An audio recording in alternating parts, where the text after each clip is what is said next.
Hey guys, it's Coach Damon. Now there are a lot of different philosophies on shooting, and there are some coaches who are big on the 1-2 step. There are some coaches who are big on the hop.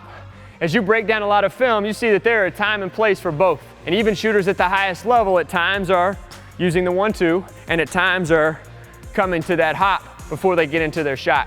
Now either way, no matter what you're starting with your young players, if you've got a player who's 8, 9, 10, or they're new to the game, it's important that they master one of those before you try to add both. If you watch a lot of youth basketball, you'll notice that players sometimes are left-right, sometimes are right-left, sometimes are hopping, all from the same spot.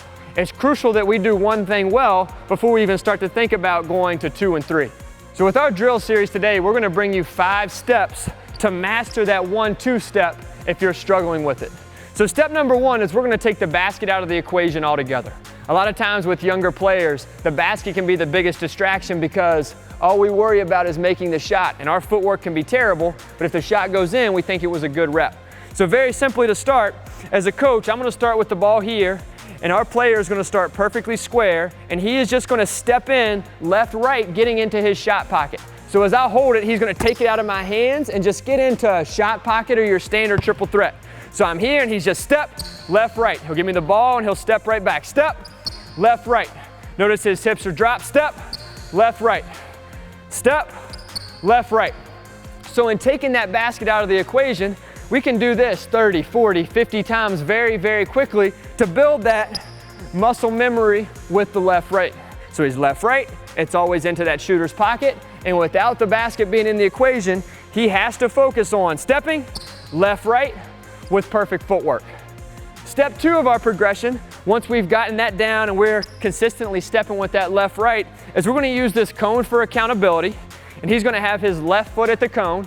And as a coach, I'm going to be underneath the basket, and I'm just going to toss it to him, and just like with a form shot, he's going to step in with that right foot. So we're mastering that mechanic over and over and over again with the second step of the 1-2. So if I've got a player with me, his left foot is just going to stay anchored at that cone, and he's stepping, and he's going to get his shot. Step right. Great work. So between step 1 and step 2, we have over and over and over repped out getting that right foot and that hip around.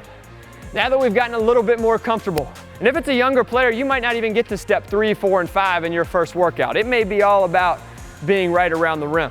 But now that we've gotten to step 3, we're going to start perfectly square, and we're going to get both steps in that 1-2. As a coach, I'm going to stand underneath the basket. When I throw him that pass, he's going to step 1-2. Again, that cone is his accountability. He's here, ball comes, and he's going to step 1-2, and he's going to get into his shot. Our focus is the feet. Whether the ball goes in or not is very insignificant compared to making sure that we're consistent with that left-right. So he's square, and he's stepping left-right. Great feet, great shot. He's going to get 2 more. Step, left-right. Great shot. Step, 1-2, great feet, great shot. So as you've seen as we've progressed through, we went stationary with no shot. We went only the second step. Now we added 2 steps. So now we're going to go 3 steps, which is a little bit more of a live game situation. So he starts with that left foot forward, ball is going to come, and he is right, left, right with his normal mechanics, just like if he was getting into a shot. Starts left foot forward, step, great job. 2 more, step, great feet, great shot. Last one, step, great job, great job. Now our 5th progression, he's actually going to start back at the 3-point line, and not at full speed, but also not at 25. He's going to come in at about 60 to 70%, and he's going to get that footwork into the 1-2 step. So now he's got to take everything that we've just done, the extremely basic, all the way to the final 3 steps, and incorporate it into a game 1-2 step. So we're here, left, right. He's going to get 2 more. Left, right. Notice he's getting back to that 3-point line every single time. We're here, left, right, great feet, and great shot. Now for demonstration purposes today, we started here almost at the young kids' free throw line. If you've got a younger player, there's nothing wrong with that. We've had players in the past where we start them at the block or at the first hash mark. As you get better and better, if it's an older player, you may be able to do it from 15. But if we're not able to consistently have perfect feet at 10, we're definitely not going to be able to do it from the 3-point line. And if our foundation isn't solid, we're not going to be able to build on top of it. And with the jump shot, These feet are absolutely the most important thing. The shot goes in, it's far less important with young kids than whether their feet is correct.